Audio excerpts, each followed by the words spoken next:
Back in May of 1998, I bought this house, and I bought it for $76,000. According to Zillow, which isn't always the most accurate, but according to Zillow, they now value this house around $320,000, and I still own it. Let me tell you why I think buying real estate is a good investment.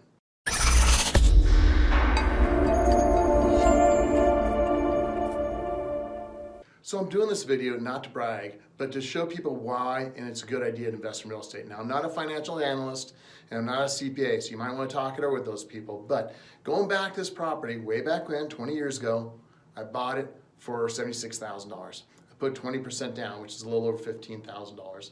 And now that $15,000 has turned into probably about $250,000 worth of equity. I think that's about a 15% annual rate of return, pretty good.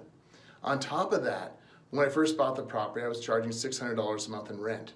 And that barely covered the principal and interest. Actually, I think I had to feed the house about $50 a month for that to make sense. But of course now, rents on that property is worth $1,500. Now, I'm also a big believer in taking advantage of your company's 401k or IRA programs to make sure you're well diversified and also have some stocks and mutual funds and things like that. But for me, real estate has been a really good investment. Now, when I sit down and talk with people about buying real estate, they talk about, well, yeah, I wish I would have bought something 20 years ago. The thing I always point out to them is, what are you going to say 20 years from now, 10 years from now? Now, I'm not a big fan of people buying real estate and speculating and trying to flip properties, thinking that I'm going to buy it today and that next year it's going to be worth significantly more money. I think you need a longer term look on things, maybe a 10, 20-year horizon for things. Typically, when you buy a rental property, you want to put 20% down or need to put 20% down to make it financeable.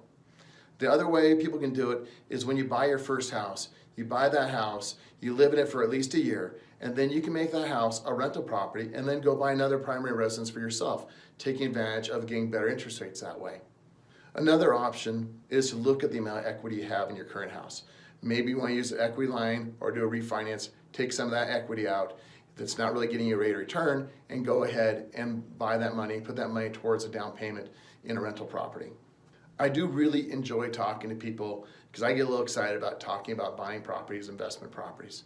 So if you want to talk with a lender who actually has rental properties, has done it well for a while, and something you want to get some information on, let me know.